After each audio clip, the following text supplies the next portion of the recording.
به نظرم حق با اونه.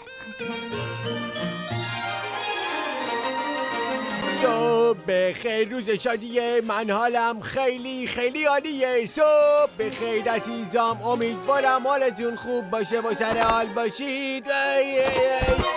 صبح شده دوباره از تو کابینت بیکن میاره، قلبش شکسته بیچاره. صبح شده و حالم عالیه، آره این روزا برام پر از خوشحالیه. او اینجا پارک خیلی باله، برای من و بارف یا عالم شادی بیاره. بارف شیطونه و اذیت میکنه، من بیچاره رو توی گلا گلوا میکنه. ای رفقا چطوری حالتون خوبه؟ توی تیرک جلوتونم من یه تره.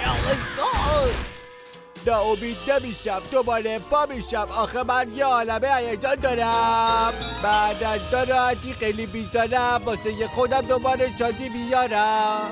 ناراحتی رفته، حال خوب اومده، نمیخوام بشینم یه گوشه پرقصه.